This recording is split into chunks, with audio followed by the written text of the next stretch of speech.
told me, hey, I got something fantastic to tell you.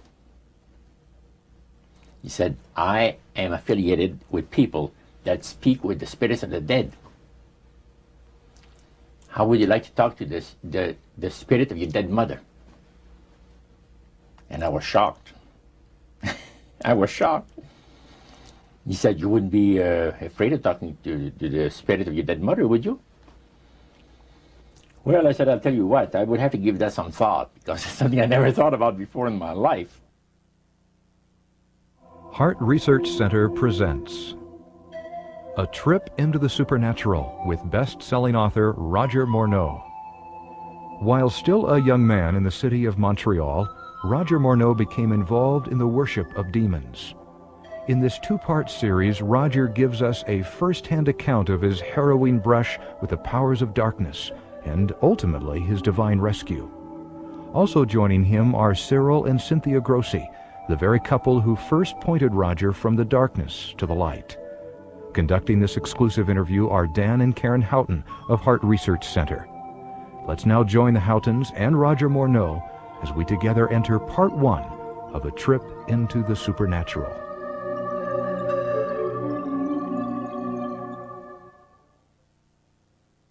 How in the world did you ever get involved in praying to demon spirits? Well, when I came out of the Navy after World War II, I was looking to take up a trade in Montreal, Canada. And at that time, I ran across a fellow that had been on a particular ship with me. And he said, hey, Morneau, you're alive. How nice to meet you. He says, let's have dinner tonight. I said to my boss, can I have the evening off? Because I was the assistant to the Windsor bowling alleys and billiard, you know. It's the high-class place in Montreal where all the dress manufacturing people go and relax. So I got the evening off, and I went out, we went out and had dinner. He told me, hey, I got something fantastic to tell you. He said, I am affiliated with people that speak with the spirits of the dead. How would you like to talk to the spirit of your dead mother? And I was shocked. I was shocked. He said, you wouldn't be afraid of talking to the spirit of your dead mother, would you? Well, I said, I'll tell you what, I would have to give that some thought, because it's something I never thought about before in my life. Most of us probably haven't. A little afraid of something like that. Well, he says, you know, it's written all over your face. You're afraid of going to a seance. But he says, I know you. He said, you're going to come. And then he started to tell me how brave I was when I was aboard ship, you know, different things. He says, you're not the same man. You're changed. You're chicken. That's all I needed to hear. I said, when do we go to a seance? So one Saturday evening, we were in the place. It was the very first time. Very beautiful place. The medium was a lady. She had a gorgeous new home in Montreal. And there were about 20 invited guests there, which I was one of them. And she communicated with the spirits for different people there, and telling them what the spirit said. And then there was one lady that had been talking almost continually before the seance started, and she didn't believe in the dead appearing and all of this and all that. And she said, well, I would have to see my dead sister, she says, to believe it. So while the seance was going, one man said, I would like to talk to my friend that died 6 months ago, but I don't want him to appear. Just want to talk to him, because he says, I don't trust you talking to my friend for me. So the medium says, let me inquire of the spirit. Yeah, the spirit will talk with you. And that big masculine voice was heard in the place. It says, hi, Frank. It's nice of you to ask for me to talk with you. And they had a little chat. And after it was over, Frank says, this is the greatest thing on earth. to be able to talk with the spirits of the dead. Then the medium said, we have a very special surprise tonight for you people. A spirit will manifest itself openly here in a few minutes, and it's like a big gust of wind hit the building and right through the wall. Now the lights weren't terribly bright, but they were like living room lights, a couple of floor lamps and maybe some of these, and that translucent being seemed to come right out of the wall. How did you feel right at that moment? It's almost like my heart stopped a little bit. Okay. Very weird feeling. So it was a lady in a beautiful evening gown, swirling. And she said to Mary, my dear sister, you are so wonderful to have asked for me. And Mary fainted and fell right off her chair on the floor. And a couple of guys jumped up and picked her up, and spirit gone. And that was the beginning of it. That's how you got into it. Yeah, that's the way I got into it. After a while, you see, there's something interesting about the human mind. You can adjust to an awful lot of stuff. You can adjust to a lot of things that would terrify you to begin with. After a while, they become common and ordinary. So you mean contact with the supernatural can become commonplace and ordinary and doesn't bother anybody? Yeah. In other words, the more that you do it, you're not uncomfortable. That's it's right. just not an uneasy feeling. Yeah. So how did you feel about it? Then I after got that? into a secret society that worshipped the spirits, you see. Well, how is that different from the seance, Roger? It happens that the seance are not involving in many ways. But when you get into a secret society of spirit worshippers, then, and especially when you're invited there by the direction of the higher-ups in the spirit world, you never get out of there alive.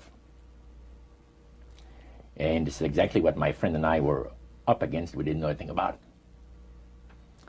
And there was a very, very popular big band leader. Jazz musician? Band, yeah. Very famous, played a lot in Montreal, Canada, Vancouver, the big cities.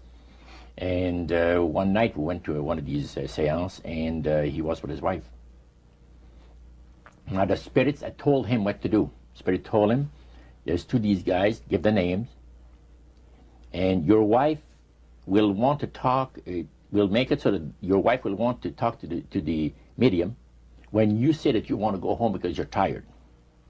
As soon as you see that these guys are starting to want to leave, then leave with them at the same time. And as you get outdoors, you ask them if they're driving. They'll say, no, they're going to take the tramway a couple blocks away. Well, you invite them to get in your car with you, and that you will take them to a fancy restaurant and treat them to some good food and talk about the merchant navy. And that's what the guy did. And there we were in this plush restaurant, pulled into a little alley, and I can still see it like it was yesterday. Just enough room to pass the car, back alley, that happened to give on a restaurant that was on St. Catharines Street, which is the main street of Montreal. And that was quite an evening. So Roger, you're at this restaurant. What happened? Well, after we were seated, in entering there, the place was just full, packed tight. But there was a couple of tables against a wall that had a reservation sign on it. And the owner of the place recognized the band leader and came and said, good evening, and you gentlemen want a table. So you're one of the reserve people. So we sat there, and we had our favorite alcoholic beverages, you know. And as we talked, the band leader says, how long have you fellas been involved with sorcery? And he shocked us a little bit. And I said, exactly what do you mean? Well, he said, you know, what you people are doing, talking to the supposed spirits of the dead. He says, this is silly. And this man had been at the seance with you. Yeah, oh yeah. And he's telling you that it's silly what you've just done. Because see, my wife, he says, goes to these seances because she gets comfort and she gets something good out of it, good feeling out of it. And she lives for what the spirits, are going to see that the future is going to be like. To me, he says, I can't bother with this stuff. He says, I want power. I go right to the source of power. And he says, how do you think that I became famous the way that I am? Well, I said, you must have had some good luck. Well, he says, there's no such thing as good luck. He says, there's either some power working for you somewhere, or you don't get ahead in this world. Not in my type of occupation. So it went from there. We got talking about spirit worship. Did it intrigue you? Or did it make you want to find out more about what exactly he was talking about? Yeah. So he said the supposed spirits of the dead that you're talking with are demon spirits. You're fallen angels. You're beautiful beings. Just set it out, just like that. Oh, yeah. It didn't make you uneasy when he said they were Well, just it shocked you a little bit, something that you first hear mentioned to you. He said, you guys have got a great future ahead of you. Because we've been told, the high priest of our society, secret society, has been told that the master has very special plans for you too. Now, what did he mean by the master? Satan. And we were interested to hear more about it. And he told us, he says, look, we worship spirits. We worship Lucifer and all his angels. They're just as beautiful as they did before they were cast out of heaven. He says there was a misunderstanding in the whole thing, he says, among the inhabitants of the galaxies. And he says our master was misunderstood. And God did not bear with him like he does with people that make mistakes today. So we're in a warfare, good against evil. And we happen to be the evil ones, but we're not that bad. He says, I look at this business between the forces of good and evil. He says, you believe in one person believes in God, and everyone believes in Lucifer. It's like politics. So the great controversy is real. And you've heard someone talk about it that's on the other side. And to these people, they are sold to the fact that Christ will not return to this planet with power and great glory. He's going to abdicate all claims to the planet, because the high priest once said that Christ will abdicate all claim to the planet because he knows that it is lawfully and rightfully Satan's. And at that time, he says, Lucifer, he mentioned Lucifer a lot of times, but he mentioned Satan also. He says, the master, usually they like to talk about the master will resurrect his people from the grave. Now, George is telling you all this, or the high priest? George. Okay, when the evening wound down, and you're putting a cap on all that, you guys had consumed some alcohol. Yeah. And did you feel like that there was kind of a one-shot deal? You didn't know if it ever happened again? What happened after that? He said, no, I said, listen, guys. He said, I like to have you, says, meet some of our people. What about next week, Wednesday evening? I'll pick you up at your place, and you're invited to one of our services. Services? Like a church service? Yeah, something similar like that. It's a testimonial to the spirits, how the spirits have blessed your life. See? So, when we left there, I said to myself, this guy is half drunk. I'm not going to hear from him again, But it was true. Wednesday night came, he was there with his big Lincoln, step in, and we went to one of the most beautiful area of Montreal. And the place was a mansion. Now, a mansion is usually very large. We'll call this a small mansion. It was beautiful. Most beautiful place. Yeah. Roger, your friend George took you and Roland to this mansion where people worshipped the demons. Mm-hmm. What was it like there? What kind of people were there? Well, it was a big surprise for me, as I kind of made up in my mind an idea that they were going to be rough-looking characters. But as we entered the place, I was amazed to see that they were all very well dressed, well mannered, and that a lot of the people, as we were being introduced to people, were professionals, doctors, attorneys, a lot of business people. And see what they had? They had a praise session to the gods, which is the spirit counselors, which are in charge of legions of spirits, of demon spirits. And they talk about what the Lord of their lives has done for them, because they call on particular spirits, like the god Nehushtan, which you read in 2 King about. The Israelites worshipped the golden serpent that Moses had made. Mm-hmm. Well, behind the spirit worship, behind that, they were worshiping the serpent. They were actually worshiping this spirit Nehushtan. And the same spirit Nehushtan is, the priest was telling us, that the medical doctor that was telling us how he was making operations that had never been made before, because people had to be awake, yet have no feeling. He was able to, carry on the surgeries that had not been done before. Mm-hmm. But the spirits would give that capacity to be able to operate without people feeling any pain and things. And also without no problem with the blood, because as he would cut his incision, because incisions, everything open and with no blood running. Mm-hmm. So he could do the work that has not been done before. So. Now, I recall reading in your book that at this praise worship service they had, they would sing hymns. Why would they sing hymns in a demon worship? Yeah, this was kind of a big surprise to me when that took place. The priest said, "Hey, let's go down to the worship room of the gods and have a praise session, a singing session." So we go down there, and what did you think they pass around? Church hymnals, Christian church hymnals. And I couldn't believe this. I said, "What's his business?" So the priest says, "Well, now," he says, "for those of you that are new, let me tell you that this is the most feasible way," he says, "to please the spirits. It's to deride Christ and his people, and his church and all that." So they sing out of Christian hymnals.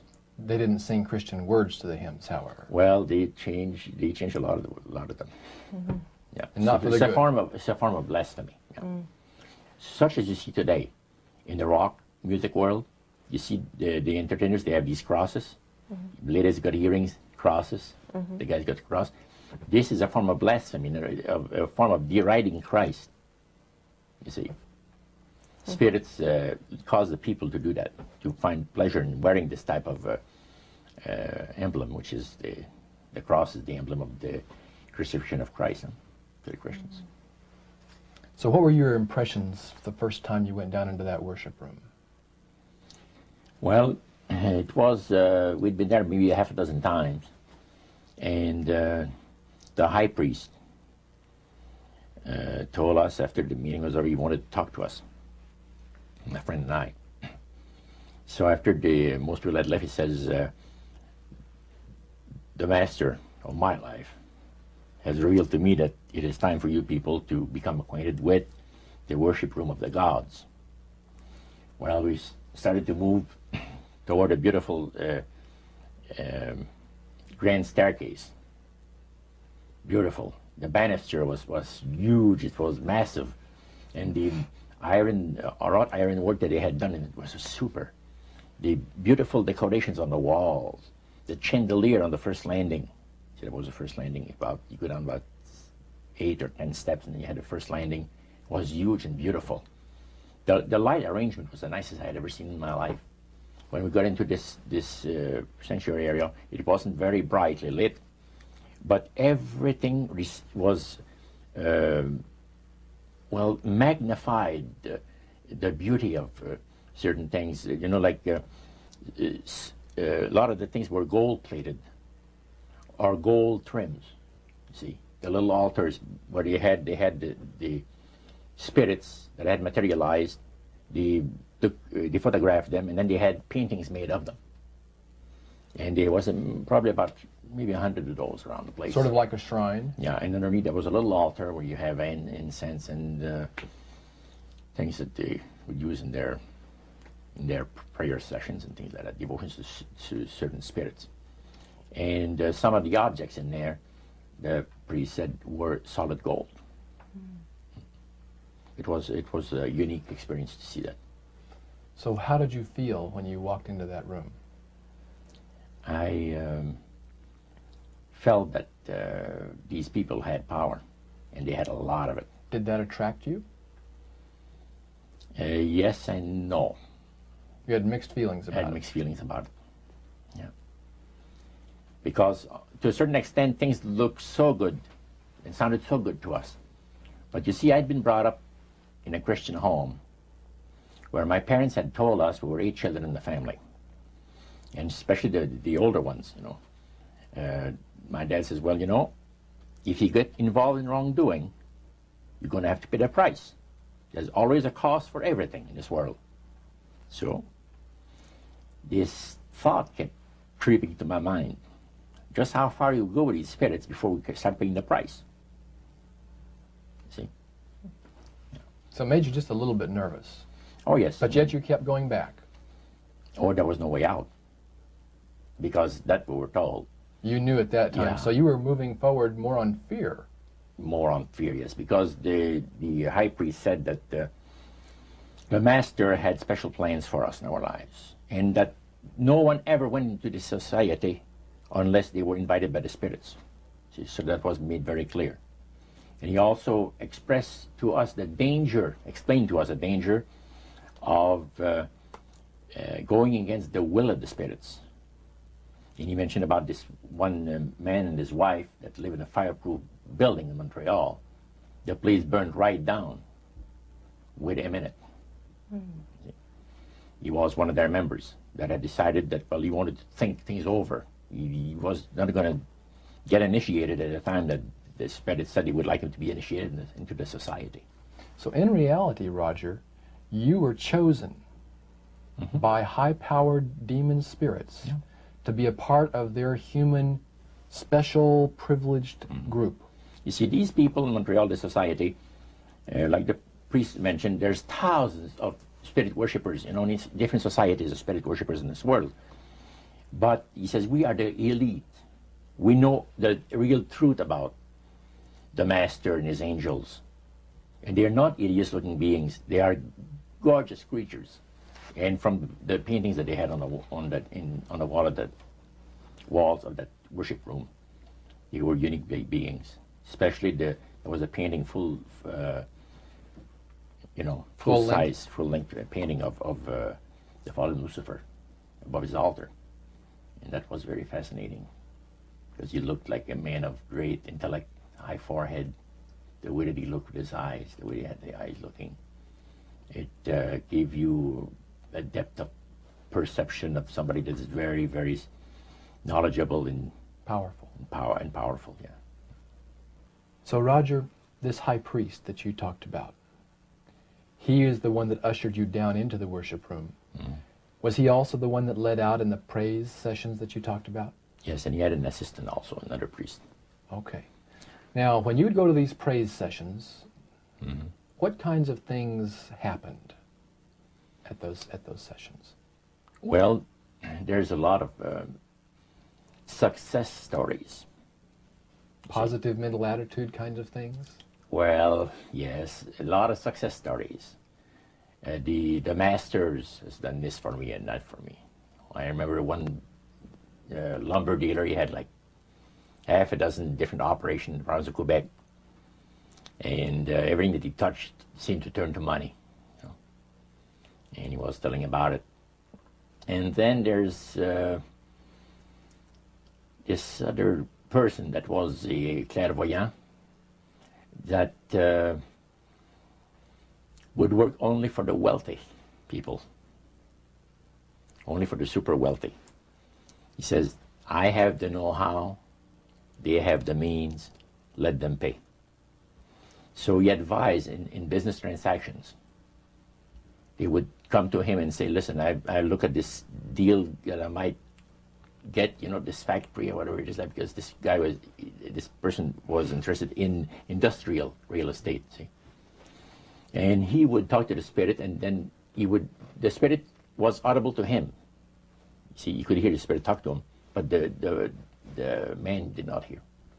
So the spirit was telling the clairvoyant what, well, he called himself an astrologer, reading the moons and the stars, and, you know. Now, what was the term you used for his title, this man? Clairvoyant. Clairvoyant. Oh, clairvoyant. Clairvoyant. Okay. Yes, and it was interesting. This person stood up and says, I had a nice little experience last week. And he says, the masters, he says, they take care of you. This lady and her husband brought him, to this astrologer, a bundle of money. They said, this is the deal that you... And he works at only on percentages. Only on percentages. He doesn't work for set amounts of money. Only percentages of what the people are going to make. So he said, they brought me a substantial amount of money. And they were very happy with it, and I thought it was very reasonable. But then my guide, spirit, says, ask them when they're going to give you the other $1,700 that is really yours. And he says to the folks, I would like to know now, before we leave here, when will you have the $1,700 to give me? That makes up my part of, you know, rightful part of the deal. The wife fainted, and the husband says, we'll have the money for you in 24 hours. So that was this type of priest. So he was thanking the demons for helping him to know that. Oh, yeah. Mm-hmm. Demon spirits, yeah. At what point did this demon worship start to affect you personally, Roger? Well, it wasn't too long that the priest mentioned to us that the time had arrived for us to start trusting the spirits and give the spirits a chance to work for us. And there was a number of gifts that you could choose from, you see. And I used to play the horses, some. Not knowledgeable at all. I used to go to those bookies, you know, play the horse every so often. But I said, hey, I would like to be able to, for the spirit to instruct me on the numbers and the name of the horses that's going to win, you know, at Belmont or some other racetracks like that. Make myself a little money. So the priest says, it'll be given you. And sure enough, one night whether I fell into a trance or dreamed the thing, I don't know exactly what happened, but I saw 3 races that were really going to pay big. And these horses were dummies, so to speak. You know what I mean? They were not really good horses. They were like one horse paid 21 to 1 because he was that poor, right? The chance of winning was so poor that they paid 21 to 1 on him. And it showed me I saw the board at the bookie and the number on it. And I went there, and they said it was going to be on Saturday. That was like on Wednesday. A few days later, it was Saturday. I went there, and sure enough, there they were on the boards. I went to the wicket and handed some money and got myself a winner. Now I said, well, I'm a little crazy. I ought to put more money on there, so I put $20 onto the next horse, and that paid 21 to 1. So you know, I left there with maybe $400 or $500 in my hands, and I started to do that. In this case, I went directly down to the finest men's shop on St. Catherine Street, and bought myself a $200 suit. And in 1946, a $200 suit was. In 1946, people used to work at the RCA Victor, where I had worked before I went to the Navy, for $18 a week.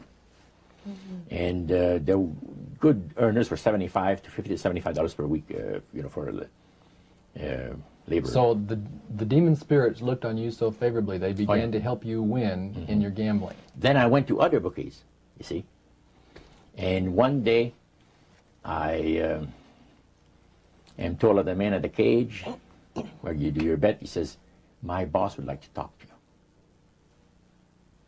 And he said, you go right through that door over there. Oh, sure. So I know the guy says, come on in. The guy's sitting behind a big desk, smoking the big cigar.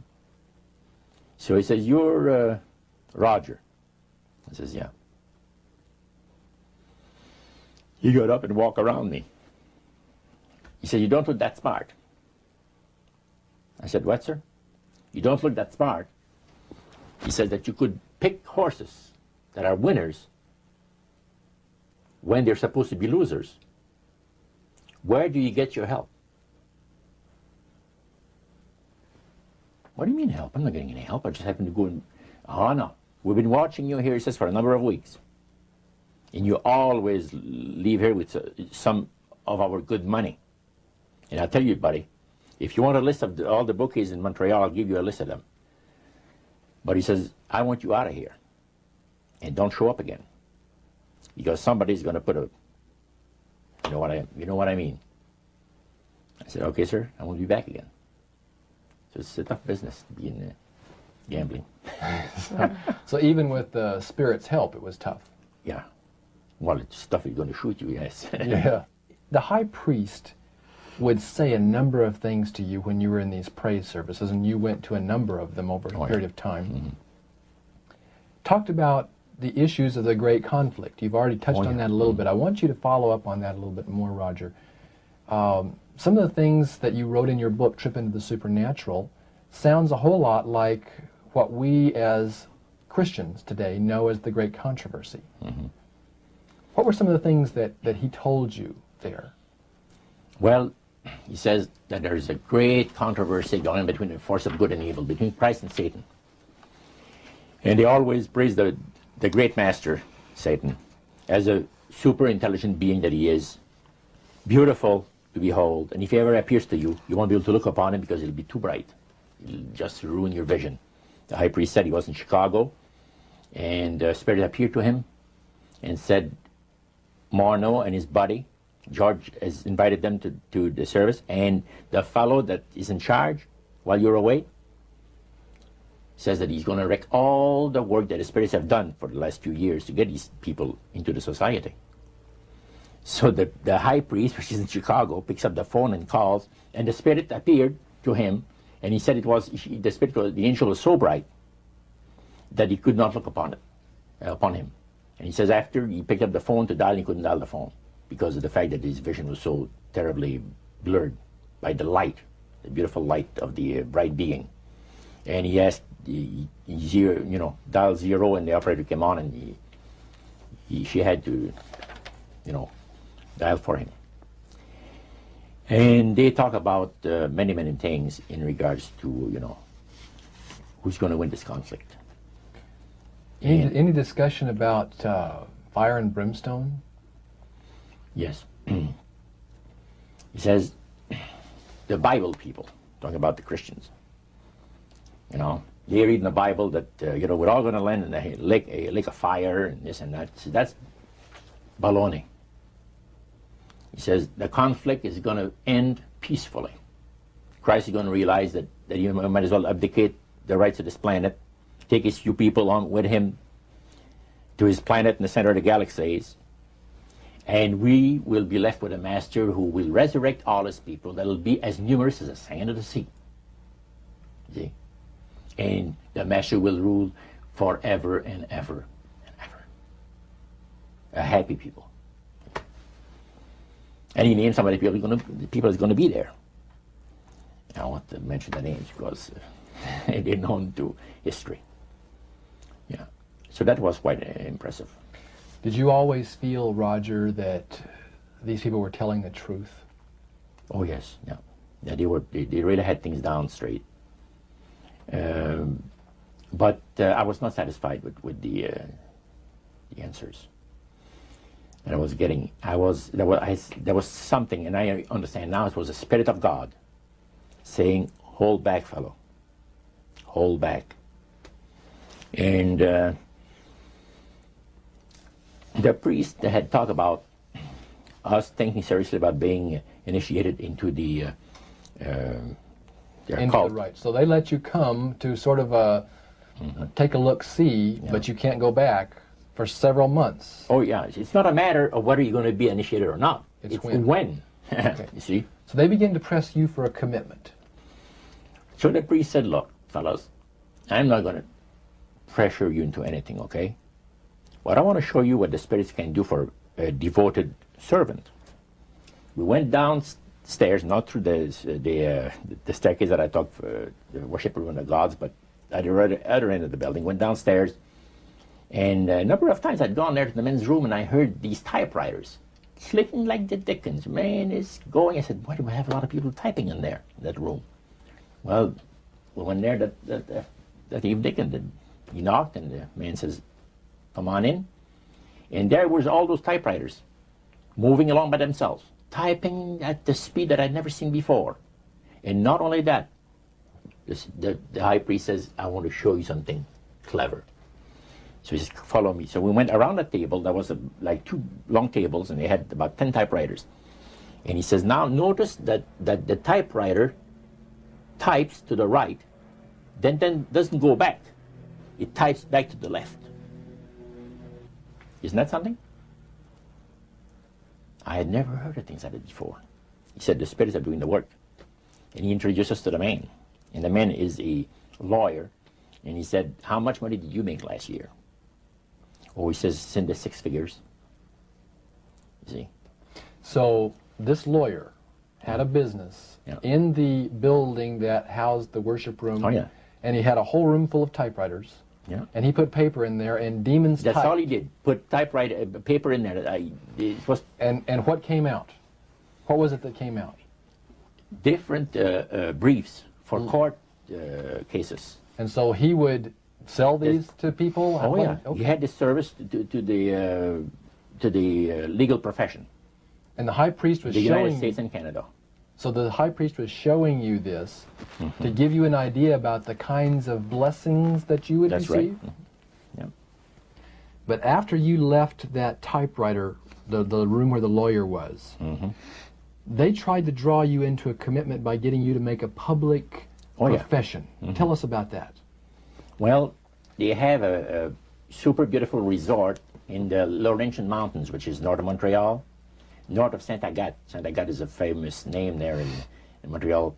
Montrealers, because they all go Saint Agathe or north there, you know, the summer home and that. So they had a big resort up there for their people, you know. It was a closed society. And they had on October the 30th, Halloween, is that? October 31. 31, last day of October. They had what they call live animal sacrifices. I don't know what it is, but they did. We could never find out. By the time that the Lord pulled me out of there, I had not yet found out what it was. So you have this intrigue involved in there. And he talked about three very unique services that I attended there that sit on my mind forever. One was entitled Christian Idolatry. Another one was entitled The Super Deception of a Glorious New Age, which actually applies to the New Age today. And this was 1946 that we're talking. And then the other one was Satan's Great General Council of the 1700s. And I must say the things that I heard there was an eye-opener. First of all, we'll go through the Great General Council. Okay. At the beginning of the 1700s, said the high priest, Satan and all his spirit counselors held a Great General Council with one purpose in mind. It was to prepare for the great industrial age that was soon to break upon the world. And Lucifer also foresaw another age that was to follow that, where tremendous scientific discoveries would be made by people, and we would enter a unique age that would change the way that everybody lives. It would also serve to usher in the end times and the close of the great controversy between the forces of good and evil. And the priest said that Lucifer had been studying the Bible. And he found in Daniel 12:4, where we are told about the time of the end, many shall run to and fro, knowledge shall be increased. He understood it to be that we're getting to that point. And he had, with all the spirit counselors, to change their modes of operation in order, to ensnare people. And he devised a way whereby people would disqualify themselves from being members of Christ's kingdom. And he was just very candid about this. Oh, yeah. Telling you and the rest of the group, 60 or 70 people there, the plans that Close to 100 people. Lucifer had revealed to him. And by the time the council came to a close, they had three major policies that were going to be followed. First, they were to see to it that humans would be made to believe that Satan and his angels do not really exist. Because up to that time, you could walk down a street of Paris and you would have signs that would say where you have a soothsayer or, or a fortune teller of some type, and if you want to put a curse on someone, you could go and see this other old lady over there, the old witch. That's the way it goes. But now it had to change. Lucifer says we have to make sure that people, humans, get to believe that Satan and his angels do not really exist. Roger, that's interesting because a recent research study report that I read indicated that in a national survey, I believe it's over 75% of people do not really believe in a real tangible devil. But there is one. Oh, yeah. Now, the next thing, the three parts policy that they had adopted there, the second one was to find a way of being able to get total control of people's minds. And that would be done by taking hypnotism out of the realm of the occult and introduce it as a new science for the benefit of mankind. So part of what the high priest told you was Satan's strategy to take total control of people's minds.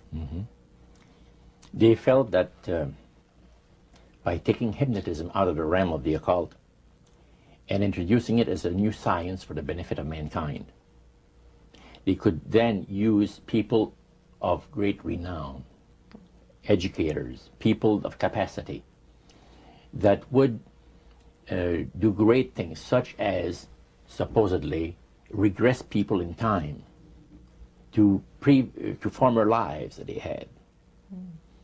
And of course, after the session is over, the person would not know a thing about ancient history, and the person that she or he has talked about performing, certain deeds, we'll say 3,000 or 4,000 years ago. But this was their strategy. Now, what this would do for the thing is this, that it would create in the minds of the general public, solidly set in the mind of the general public, an unwavering trust in that great deception. In other words, people could, they would believe it. This person was hypnotized, was regressing time to, former lives, and did this and did that, and no deception. Maybe Alexander the Great, we'll say, and some of his generals and people like that. And the person, after the session is over, comes out of hypnotism, and he or she doesn't know what she's talking about. So now this would be a way of de-Christianizing the Western world through the avenue of mysticism. Now the time came when Lucifer decided that he had to choose a person to initiate this thing. And Franz Mesmer, which was an Austrian physician, was chosen. Because the priest told you all of this? Oh, yeah. Okay. Because he was most capable. Mesmer originated a theory called animal magnetism, later on named mesmerism.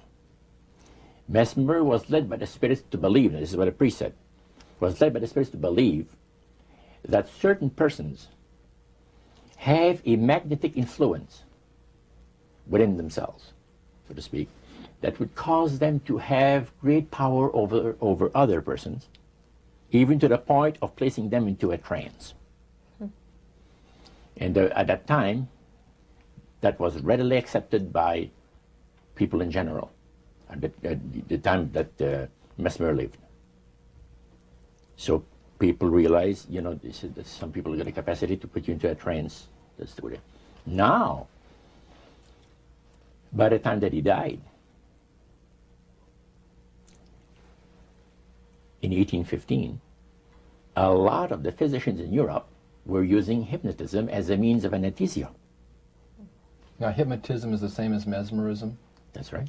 Okay. So mesmerism that's been developed to a higher degree of refinement. And the priest went on saying that the plan of Satan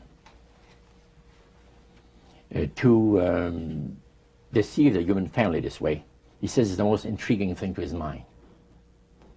And he went on saying how it was going to be brought about.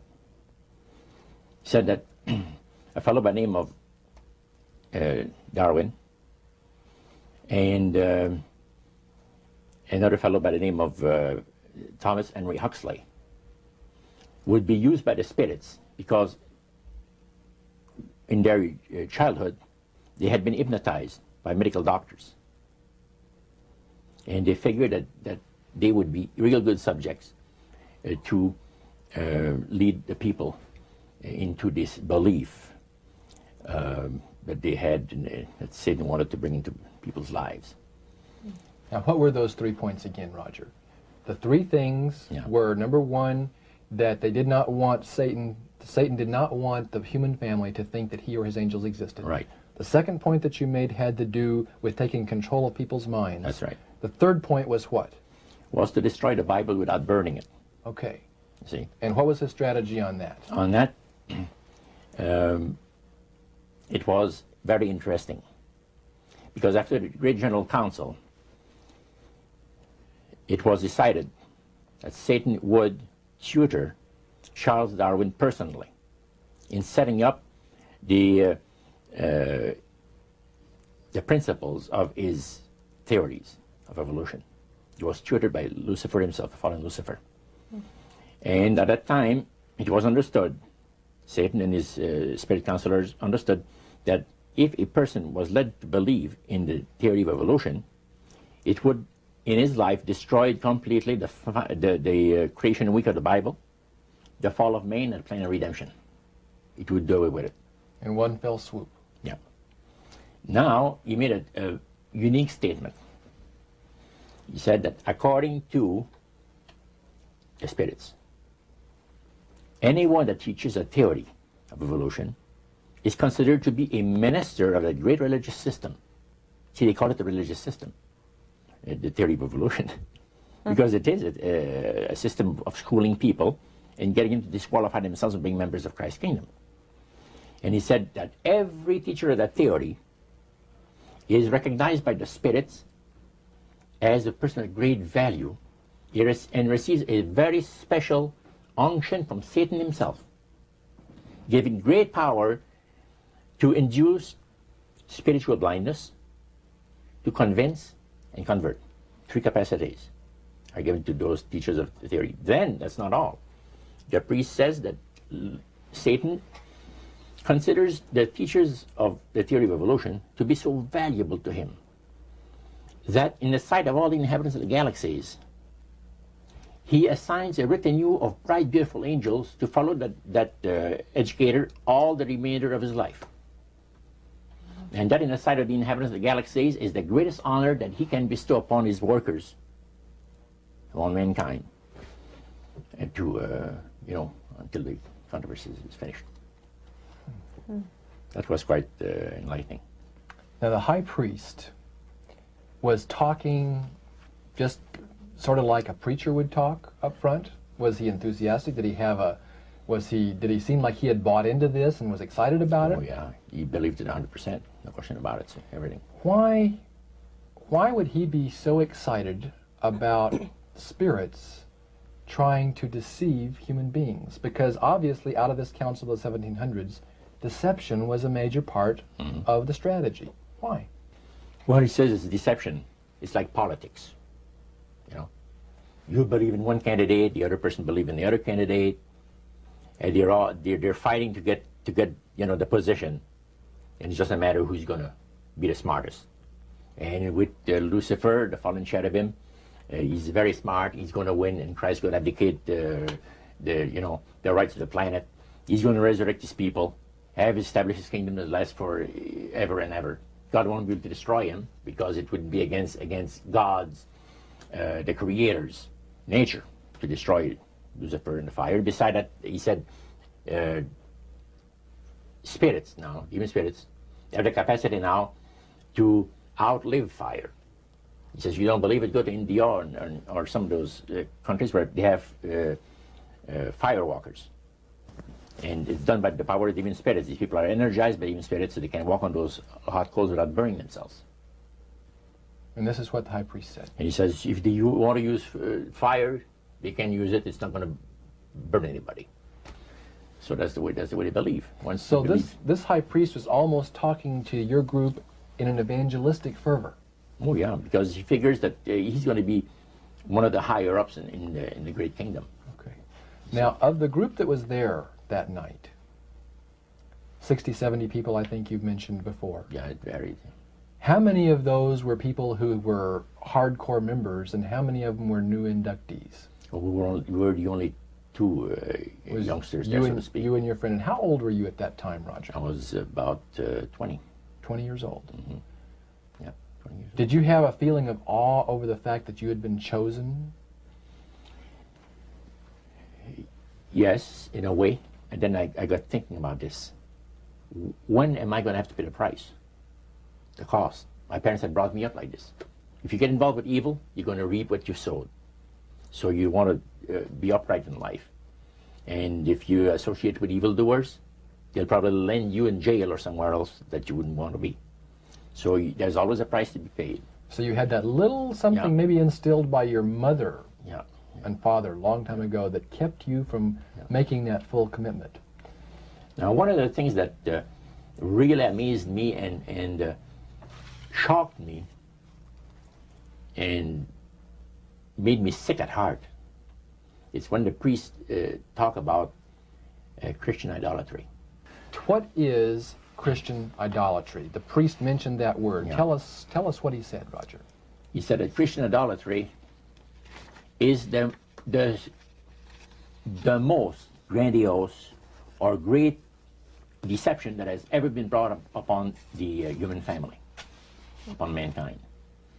And he says, and he boasted that demon spirits are continually defiling Christian churches through the avenue of necromancy by using a form of spirit worship that involves hundreds of millions of Christians into idolatry without their being aware of it. Now, what is necromancy? Define necromancy for me. Their belief, popular belief of necromancy, is to conjure the spirits of the dead. So that you can speak with someone who has died. Right. Like the seance that you originally went to was the practice of necromancy. Now, the priest says that the super deception is brought about in only one way. Through the deceptive belief that man has an immortal soul that lives on after death. And he said that constitutes idolatry through necromancy. So he says there are hundreds of millions of Christians that are practicing idolatry while they think they're glorifying God. See? Because they believe that the soul is immortal. Yeah. They may not be talking to the supposed spirits of the dead. Oh, yeah. Contrary to popular belief, necromancy does not consist of conjuring the spirits of the dead. The reason being that man is totally mortal and does not possess an immortal soul. So who are they talking to? He says the friendly demon spirits that have always found over the centuries great delight in impersonating in apparitions departed loved ones and persons of great renown. Now, friendly demon spirits. Friendly demon spirits. Are there more than one kind of demon spirits, Roger? Well, there's three main divisions, and then there's divisions within those divisions. You have the friendly demon spirits that seem to have the finesse and the refinement, and they're not upset about what happened when they were thrown out of heaven from what I gather. Then you have the warriors. They like to bring misery and destruction in the lives of people. Then you have the oppressors. And the oppressors are the real wicked spirits that hate God with all of their, the Creator with all of their might. You know. So he went on explaining. He says, now, necromancy is in reality a belief, a religious belief. People believe that the dead have entered into a higher state of existence than they had when they were alive. Also that they are in a position and have the capacity to help the living here on earth. See? Then he said, he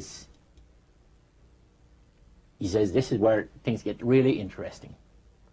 He said, according to the great master, a person does not have to supposedly call upon the spirits of the dead to receive help, you see, to be involved in necromancy. All he needs to do is to believe in life after death.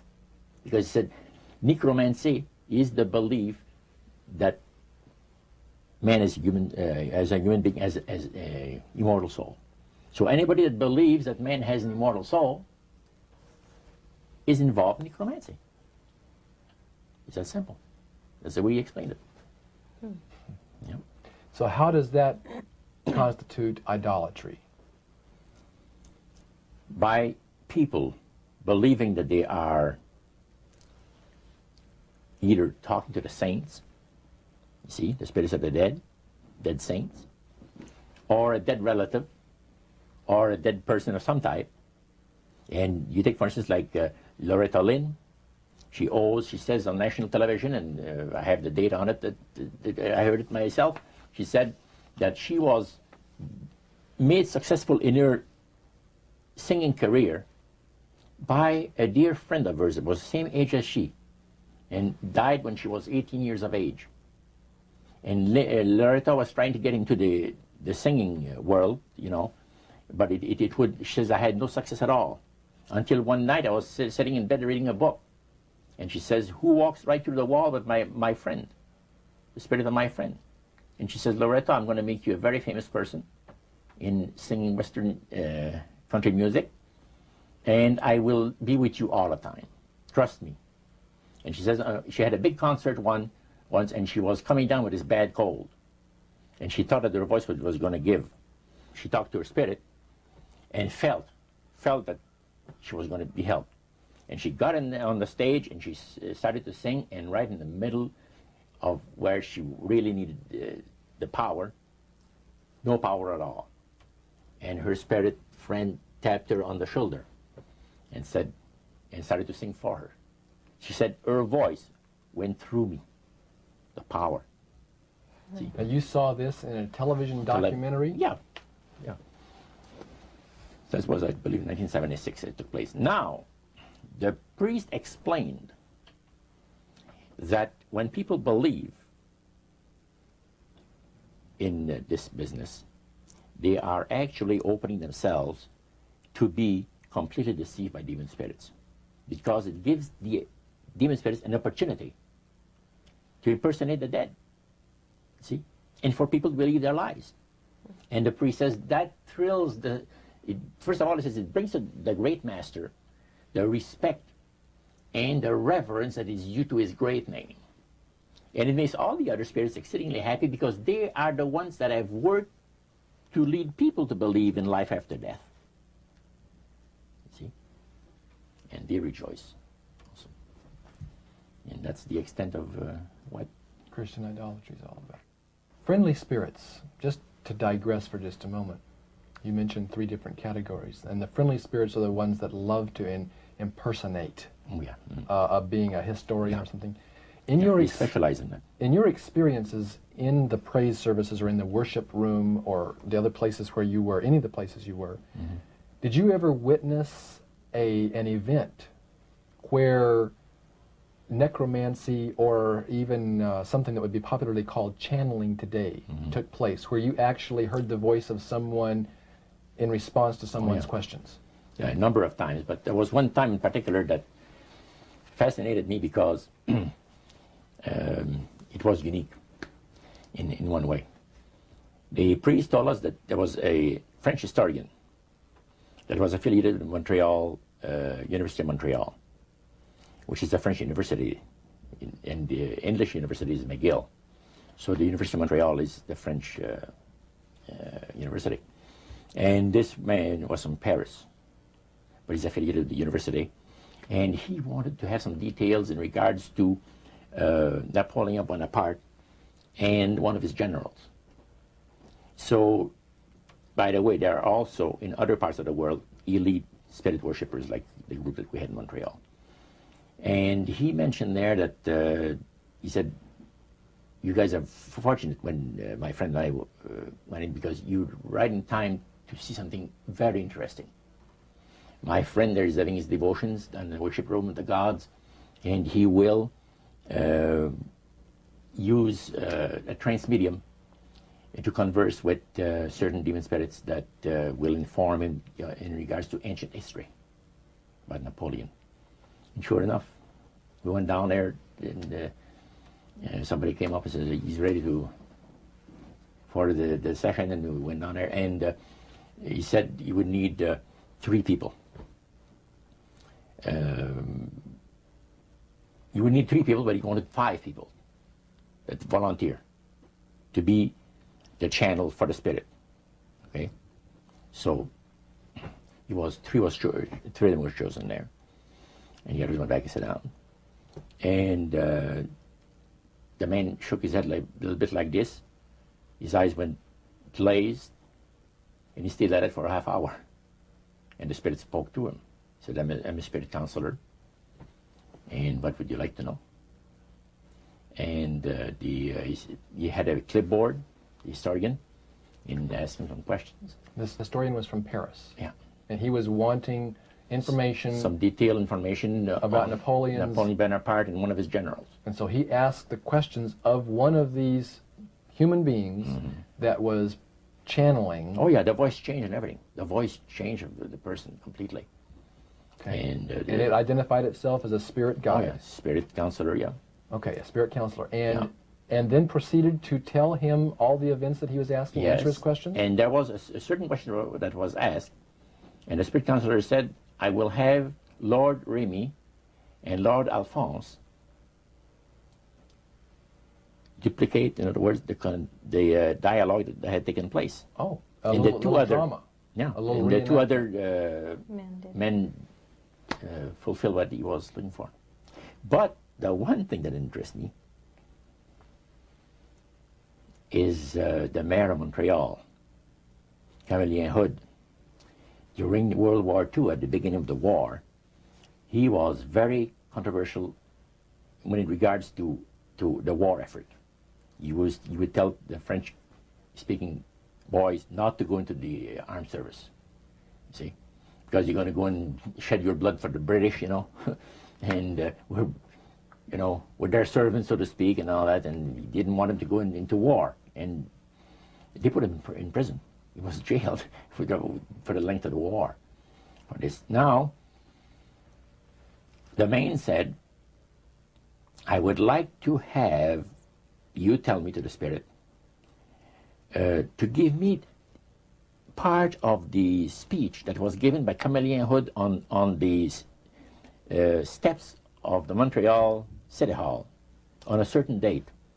There are different versions of what has taken place, and you, Lord, would know the exact one. Now, the mayor of Montreal was still alive. Was still alive. And this historian is asking what was actually said at a speech. Yeah. Okay. The spirit counselor said, I'm sorry, I can't help you. All of my activities and my people have taken place in Europe. However, after my departure, our departure, other spirits will come and help you. And sure enough, the guy vibrated a little bit, and he's back, and he said, boy, how long? He said, 20 minutes, you've been used as a channel. So they, again, the spirit entered into him, and the spirit said he was a spirit counselor that could give him the information that he was looking for. So, again, it was given verbally, and it was the voice of Camillien Hood. Now, how did you know that it was the voice? Well, because of the fact, you see, I was a youngster in those days, just about ready to go into the army. And Camillien, we used to listen to the radio We had no television in those days, so it was only radio and read newspaper.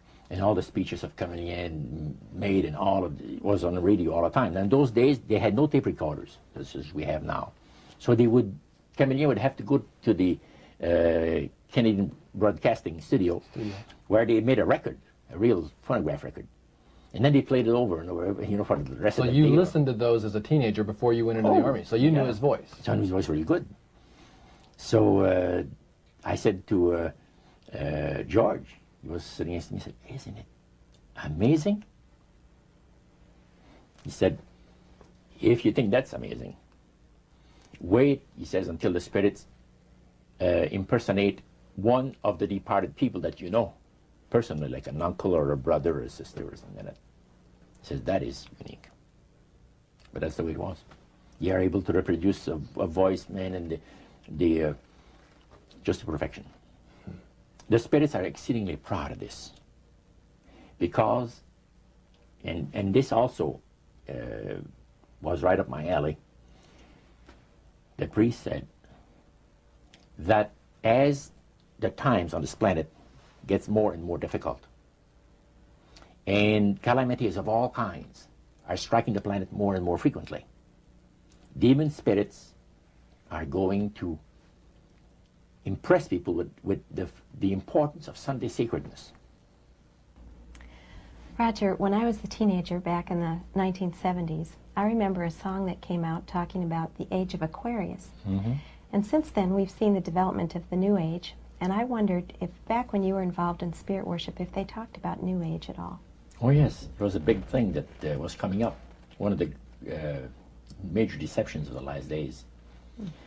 And the priest told us, we talked quite a while, and then he said, "Could I have a little bit more of your time? I want to tell you something very fascinating." He says, "The grand plan, the Master's grand plan for harvesting the nations, for harvesting the multitudes of the earth into his cause, just before the close of the great controversy between the forces of good and evil." So we continued, after we expressed ourselves that we're deeply interested to know more about the activities of the spirits. And he said it's going to be done in a unique manner. This grand plan is going to take people are going to eat the stuff. Because he says demon spirits will declare themselves to be inhabitants of far distant planets in the galaxies that are coming to warn the inhabitants of planet Earth of the impending destruction of the planet, unless something seriously proper is done to avoid it. And he went on saying that they will claim to have out-of-body experiences. Are you familiar with out-of-body experiences? I've read about them. In other words, so persons, there's some persons are supposed to be able to, they believe in their immortal soul. Astral projection. Yes, right. Goes into different parts of the world and sees things and come back, and then they write all about it. I've heard of that. So, due to the fact that the millions of the earth people believe in people having an immortal soul, it has to be readily accepted when the spirits will, through a trance medium, converse with influential people of the land. You see, now what is a trance medium? It's a channeler today. What is known today as a channeler? Channeler, yeah. Okay. Shirley MacLaine's experience of getting involved with spiritism and with the supposed inhabitants of far distant planets in the galaxies, I taped the whole thing. It's 3 hours. And you were hearing the fulfillment of what Exactly. this high priest had said Yeah. 45 years ago. Yeah, exactly. So he went on explaining about the fact that the spirits will show themselves willing to give valuable guidance that will not only help people avoid the destruction of the planet, but it would cause them to enter into a higher state of existence. For instance, he said the spirits will promise, and this is a big word, promise, that if their recommendations are followed carefully, they will usher in a glorious new age of peace and prosperity, and there'll be, there'll be no more wars. You see, There'll be no more famines. There'll be no more people getting unhappy with one another. Neighbors will love neighbor, and social unrest will not take place no more. It'll be sure, there'll be perfect happiness for 1,000 years. That's what the Spirit is going to promise. And Almost like the Garden of Eden created all over again. And now we find that a lot of preachers are preaching the great age of glorious new age of victory, victory over wars, victory over social unrest, victory over famines, and victory over all kinds of. And he used the words New Age to describe what was coming. It would be a glorious new age, yeah. And this is exactly what the movement is all about today. And he went on and said, as I said earlier, that as life on this planet becomes more and more difficult, and calamities will strike the planet more and more frequently, the spirits at that time are going to put all their effort to impress religious leaders, to bring before the masses of the earth the sacredness of Sunday. See? They will teach Sunday sacredness. And with the religious leaders, looking forward to 1,000 years of perfect peace on earth, they will put all their effort into it. Then laws will be passed by governments. One person asked, what's going to happen about people that don't believe in the Spirit's recommendation? The priest says, that'll be no problem at all. Laws will be passed by governments that will force people to go along with it, regardless of whether they believe in it or not. And he says the law enforcement officers will explain to people, make it clear that such a law is necessary to assure the well-being of all people. He says the laws will be passed with no effort at all.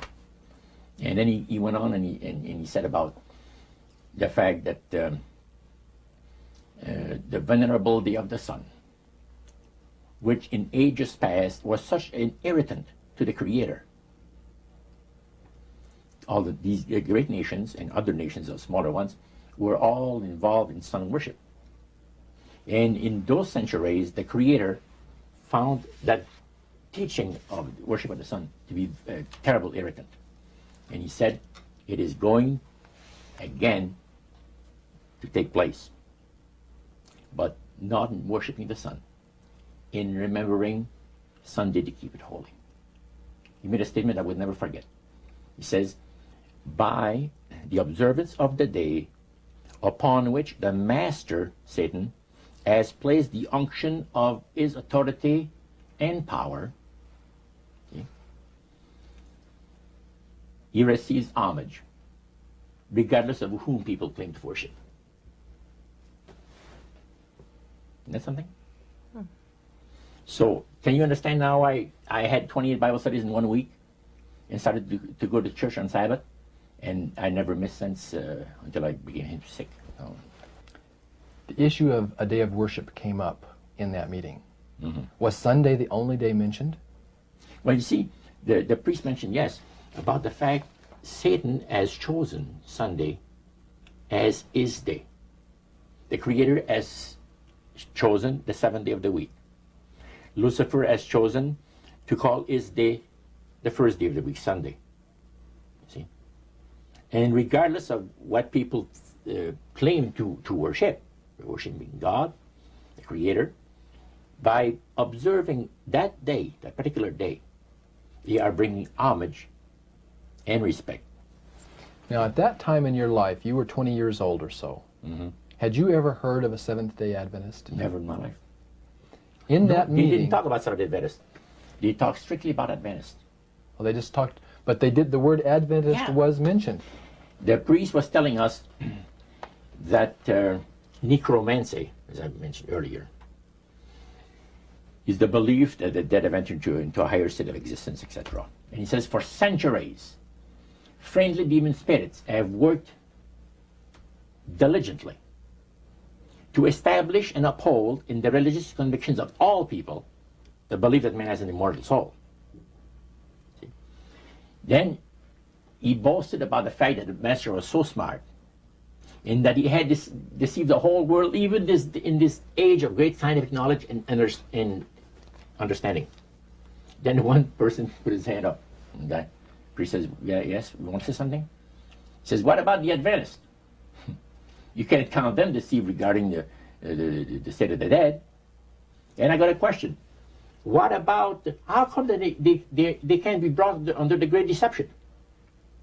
The priest said, you're right. I apologize, says here, I made a mistake. When I said that all the millions of people living on the face of this planet, everybody, you know, was honoring the great master. I forgot the Adventists. There's so few in number when you figure the billions and all people, I didn't even think of mentioning them. So I'm sorry. Then he says, secondly, the reason why they can't be brought under the great deception, let me explain about it. Now he said, my next statement is going to upset some of you. But what I'm telling you is the honest truth. It is factual. It's reality. The fact that the Adventists observe the biblical Sabbath of creation and reverence the Creator on that day, it makes it impossible for the spirits to deceive them. They are giving very special help and great spiritual insight. And he said, under these conditions, they are not ordinary people. And that stayed with me, man, just like this.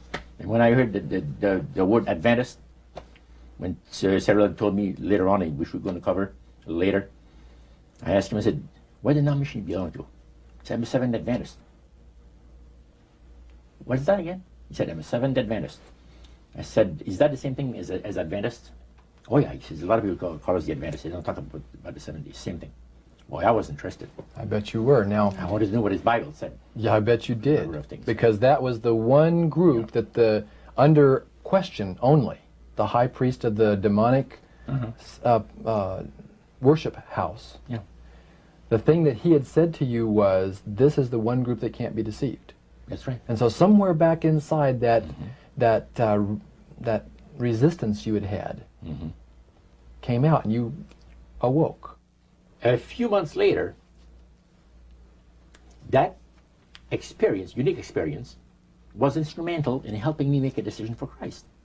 And also, I had no hesitation to join myself to God's commandment-keeping people because of the fact that I knew what kind of people they were. And after having had 28 Bible studies in 1 week, I started to keep the Sabbath, fit forever. But you see, the time that I had these Bible studies, 4 hours per evening, we started at 7 o'clock and finished at 11 o'clock at night. We had those Bible studies similar to what you showed me the other day, that you have in your pocket. The Bible studies were about an hour. There were questions, and then you looked at the verses that they gave you in the Bible, and you had your answer. It was so fantastic. And the Spirit of God was really ministering to me the graces of redemption. Every moment of all those Bible studies was precious. Precious, precious, precious. Roger, at that time, your major language was French. You did not speak English, and all of this happened in the French language in Montreal. How long after you became a Seventh-day Adventist, or after you learned of Seventh-day Adventists, did you read the book Great Controversy by Ellen White? Well, I joined the church. I first had the Bible studies in October of 46. In April of 47, I was baptized into the church. In September of that year, Hilda and I got married. And the French church in Montreal gave us, as a wedding gift, the Conflict of the Ages series. And I had not read the Great Controversy up to then. But then you read it. Yeah. And what went through your mind when you read the book Great Controversy, thinking back on the experience you'd had maybe just a year or so before? That's right. What went through your mind? This person is inspired. This person has got knowledge that nobody else has on the face of the earth, except, the Spiritists that I was mentioning, because it's so unique. See? Well, I find it very remarkable that they were willing to share the strategy that Satan is working on with this group. Of course, their plan was that it would never get out. That's right. Under seal of death. That's right. Their plan is that you don't have to worry about saying anything by the great master. Because as soon as anybody strays some, the spirits will tell the high priest right away what's taking place. They did with my Bible study by Wednesday night. I started on Monday and Tuesday. By Wednesday night, spirit counselor appeared to the high priest and says, you have one of your defectors. He says, that Morneau, the guy, you're going to get rid of him. Because he's out there studying the Bible with the Adventists, the people that the master hates most on the face of the earth. And the high priest almost had a heart attack. Because he said, I kind of like you. He said, that's what he told my friend. Because I didn't see him after that. But he told my friend to try to convince me to go back, to spirit worship. Roger, you were 72 hours away from making a full commitment to the elite spirit worship. Mm-hmm. How did God rescue you at that strategic moment? Well, I'll tell you, I should really go back a couple of weeks in time. As the high priest had talked to us about the advantage of getting initiated in the society on the 31st of October, that night I came home, went to bed, and I couldn't sleep till about 3 o'clock in the morning. Because I had all of this experience of the supernatural that I'd gone through for so many months now, and my Catholic upbringing that I've had, and questions about God. Now I knew there's a God, because the Spiritist made me well aware of that. But I was in a state of terrible unrest. I could not have slept. And without even giving it a thought, somehow, I said, as I was laying on my bed, I said, if there's a God up there that cares for me, help me. That's all I said. Next thing I knew, the alarm clock rang. It was 6:30. It was time for me to get up and go to work. At that time, I had changed employment. I had taken a course in embroidery for the manufacturers of ladies' dresses in Montreal. There's embroidery companies that makes all this, the piping and sequins work and all of this, fancy designs, sure, on ladies' dresses. And that's where I was working at the time. You were just 72 hours away, as Karen mentioned a moment ago. You had prayed, without even realizing what you were doing. God was about to rescue you in a very special way. Tell us about that. What happened that Monday morning? Well, let's go back to the Friday. Okay. Previous to that. I was working for a Jewish firm. And the bosses, one kept the Sabbath, and the other didn't. And Harry, which was the one that didn't, as I was going out to have my cigarette at the afternoon break, he said, Roger, when you come back in, come into my office, I want to talk to you. I said, okay. I came back in, and he said, close the door. I closed the door. He said, I want you to do me a favor. Oh? What do you mean?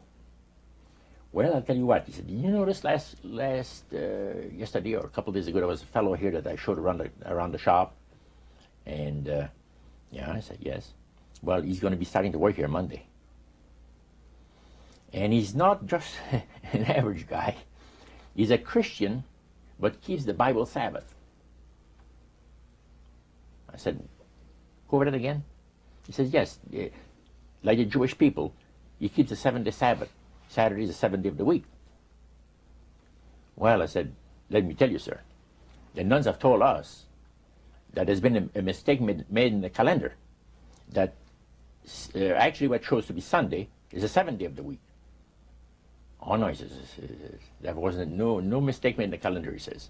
Saturday is the 7th day of the week, and you see it on your calendar, and he says it never was changed. And Sunday is the first day of the week. Oh, and I said, that's interesting. I said, I'm going to have to go to the library and check this out.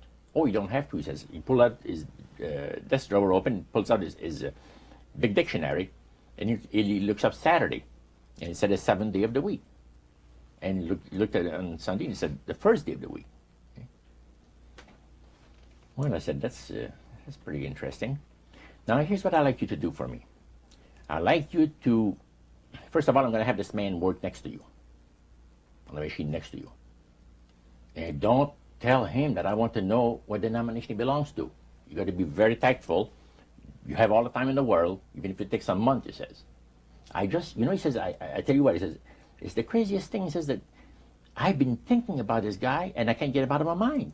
About this, the fact he's a Christian and keeps the seventh-day Sabbath, keeps the Bible Sabbath.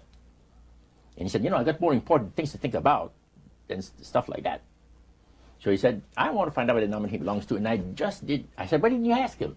Well, he said, no, I wouldn't do that. That's too personal. Okay. So he wanted you to ask him and find out for him. Find out and not let him know that, you know, the boss was interested to know. So Monday morning came, and the new fellow came in, and the boss introduced him to the people. There was about maybe 50 people working in that plant. And he said, Cyril is an accomplished embroiderer, and we'll be very happy to have him here with us, and, you know, made a little speech. Then he walked him to his new machine, and he says, Roger, meet Cyril, and I shook his hand, and we started to work. And it was not more than about 20 minutes that I was working that my machine started to skip stitches. So what happened? You have to stop and back up where you were. And you know, I was working on sequence. In other words, the sequence come up. There's a row of thread behind it. They're all set up, and it's on a spool. And then the needles put them in there. And when it skips, you got to stop, back up, start over it from where it left off. It wasn't too long that I'd done this 2 or 3 times. And that really made you happy, I bet. Man, I was mad. And as a French person, usually they don't go easy on the saints and gods. I was using some language was not that great for Cyril. But anyway, I called the boss over. I said, come and see this machine, I'm having trouble with it. He checked it, worked on it for 5 minutes, you know, work with it. Beautiful. I sit down again, start to work, the same thing happens over again. Harry, after he tried that 2 or 3 times, he said, Joe, come over. He's the old guy that knows everything about everything, you know, in the shop. So he looks at the tensions and adjusts things, and he says, it's working beautiful. Well, I started to work again, another 20 minutes after, the same thing, and I had to stop, whole thing. By then, you know, it was time to go out for the coffee break. So I started walking out, and I told Sarah, I said, have you ever seen such a crazy thing as this, the trouble that I have with this machine? No, he said, it's a new machine. I said, brand new machine, just a month old. He said, that's very unusual. So we go downstairs, and I said, do you have any suggestions how to fix this problem? No, not really, but he says, I have a suggestion that might help. He says, I heard you, he says, calling upon God, but it was not in the way that I would have liked to hear you talk. He says, go easy on God, he says. Did that offend you, Roger? You know, I said, thank you. It did not offend me, because he was pleasant about it. And I said, you know, I said, thank you. I said, I'm sorry if I offended you by my language. He says, it didn't bother me. I said, by the way, I said, this is the opening. You're quite a religious man, I understand. Yeah, he said, I read the Bible and go to church. That's great. I said, what denomination do you belong to? Well, I'm a Seventh-day Adventist. Excuse me? Repeat that again? He says, yeah, I'm a Seventh-day Adventist. Did that shock you? Well, the word Adventist shocked me. The Adventist, you see, I had heard so much about the Adventist, but Seventh-day Adventist, I had never heard the name before. I said, what does it signify, the name? He says, well, we're 7-day observers. We believe in the Bible Sabbath, that God has blessed that particular day of the week and has sanctified it. It's put a special blessing on there, and that we ought to count our blessings on the 7th day and, you know, give God the honor that is due to his holy name. Is that any difference between what they call, some people call the Adventists and Seventh-day Adventists? Oh no, it's just the same people. Most people just talk about the Adventists, and you know, people know that they're talking about the Seventh-day Adventists. Then your interest was really piqued. Now I said, man, what a unique thing to have happened to me, that I meet one of these guys. So we talked about a number of things. And after lunch, I told him, I said, I want to see you at 3 o'clock. Again, I want to have another question for you. So 3 o'clock came along, we had the coffee break, and many things had passed through my mind. And I knew that if I get involved with the religion, the spirit is going to destroy me. So I've been assured, we've all been assured of that. You don't deviate from the will of the spirits. Otherwise, Your you have history. nothing, your history. So I told him, I said, Cyril, would you show me out of the Bible the things you told me today? If I went to your house? He says, yeah. Yeah, he says, yeah, I'd be glad to. He says, when, next week sometime? No, not next week, tonight. Did he look surprised when you said that? Yeah, he's surprised. He said, what's the big hurry? I said, I can't tell you why. But it has to be tonight or never. He said, you serious? I said, yeah. And you can't tell me why it has to be tonight? I'll tell you the reason why. He says, I would like to have you come another night. Because I have my collection of jazz records that somebody's coming to look over. He had been collecting jazz records for years. And he said, I have somebody's interested to buy them. But he said, well, I said, well, forget about it then. And he said, man, he said, you really mean what you say? That you want to see these things in the Bible? I said, sure. Okay, he says, come to my place 7 o'clock tonight. Give me his address. So that evening, 7 o'clock sharp, I rang the doorbell. 28 Bible studies in a period of 1 week, 7 days. 7 days, 4 hours a night. 4 hours per evening, yeah. 28 Bible study. Now, they didn't plan this. So, as we chatted, and I just met Cynthia, now, Cyril told me, I got to explain things to you a little bit. I am not a baptized member of the Seventh Adventist Church. I'm just studying into the church doctrines with the minister. He says, my wife is a Seventh Adventist. But he said, now I think I'm going to be baptized also to be a Seventh Adventist. But I said, I'm not one right now. Now he says, my wife is the one that really knows the Bible. I don't know much about it. And I think that she's got the right study for us tonight. He says, it'll take about an hour. Can you spare that much time? Oh, I said, evening is yours. Well, she had a set of Bible studies that were entitled 28 Bible Studies for Busy People. That was the title of the series. She pulled one out and she says, now, we could see here, there's different questions. The first one was on the Word of God. And she read the question and said, then we can find the verses in the Bible that gives us the answer. And the next question, she said, would you like that? I said, beautiful, let's go. So Cyril was sitting next to me with his Bible because he was able to find where it was. I had never opened a Bible in my life, never. So, because I never had access to it, let's put it this way. And that's where it started, on the Word of God. After the Bible thing was over, he says, well, did you find it interesting? I said, most interesting, very interesting. I said, what's the next study coming up? Well, he said, the next study, Daniel 2, prophecy of Daniel the prophet, 2, on the world events, predicting the different great world empires that were to come into existence in times ahead. And I said, really? That's very interesting. I said, how long would that one take? Oh, she'll take about an hour. He says, you have between 20 to 25 questions, he says, So I said, let's have it now. Oh, well, she said, no. She said, when could you come back? I said, why come back? Did she look surprised? She looks very surprised because she looked at her husband. And you look at me. And I said, hey, you guys like the Bible or are you getting tired? No, we like to study the Bible. I said, let's have another Bible study. It's only 8 o'clock, you see. And at that time you were a smoker, weren't you? Oh, a smoker. You can't say that again. I was like a chain smoker, you see. And when I had accomplished something worthwhile, I used to reward myself with a cigar 2 or 3 times a week.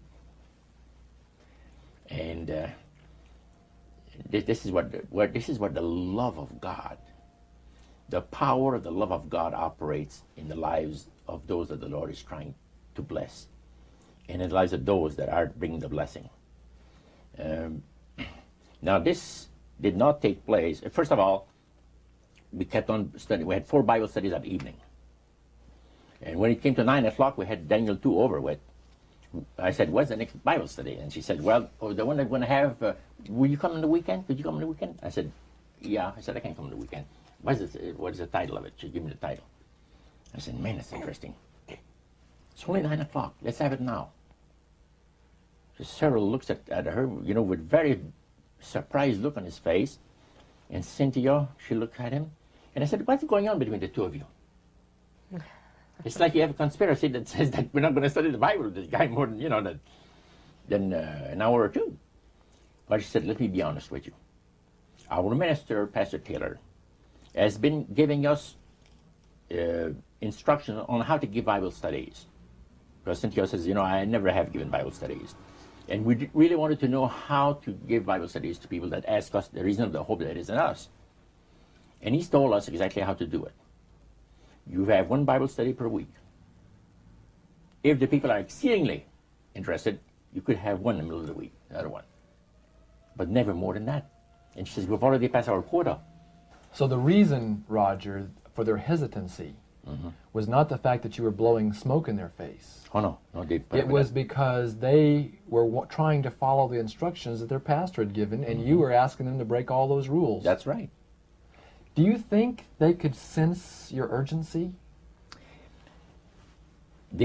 Several and Cynthia told me later, yes. They said there's something very unusual about this man, Cynthia told her husband, because they went to get water, and to get me a glass of water, and she went in the kitchen to get something else, whatever it is, and she said, what do you think of him? And Cheryl said, there's something very unusual about this man. He said, you want to study the Bible? Let's study the Bible. We won't tell about Elder Taylor. Let's not say a word to Elder Taylor. You know, we're going to ruin the whole thing. You're going to keep it a secret. Because the minister had said, you know, you give people a spiritual indigestion, and they'll never want to open the Bible again.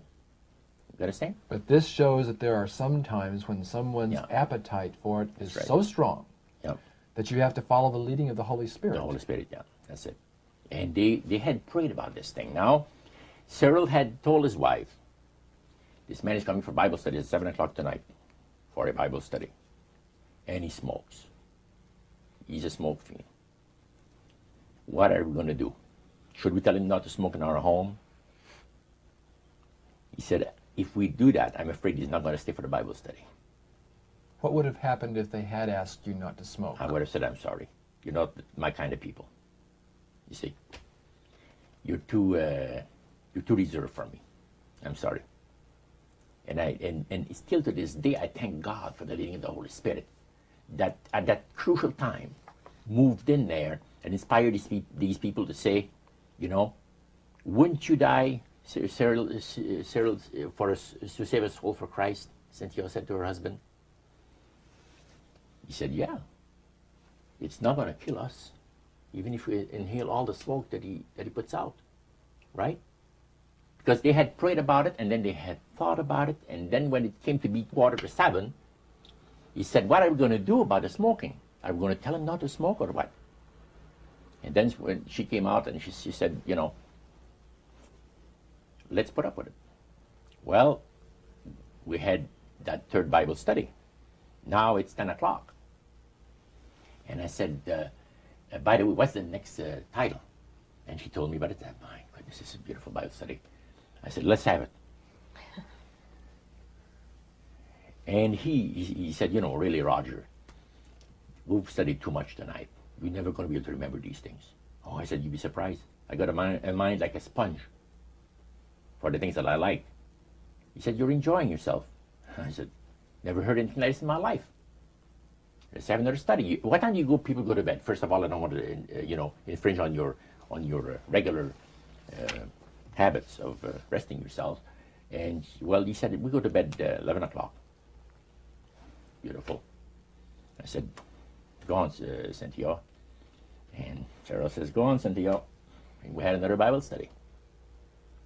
Now the Bible studies are over. And I said to myself, if I'm still alive, I want to be here tomorrow night. Did you seriously doubt whether you would be alive the following night? I felt sure I was going to be killed, going to be destroyed in some kind of an accident. Because I've heard of so many cases. So I knew that I was not, this is the way I felt. I was not going to be alive tomorrow night. If for some reason I'm alive, I want to be back here study the Bible with these people, see. So I said, what are you people doing tomorrow night? Not too much. What about 7 o'clock? Another Bible study. And she looked at her husband, and he looks at her, you know, and he said, hey, we won't tell Elder Taylor. We won't tell him a word about it. We'll just do it. We'll just do it. He says, we'll be here at 7 o'clock tomorrow night waiting for you. The next night, man, I was there. 4 more Bible studies. See? And more smoke. This has been part 1 of A Trip into the Supernatural, an interview with best-selling author Roger Morneau, as conducted by Dan and Karen Houghton of Heart Research Center. The conclusion of this exclusive interview is contained in part 2.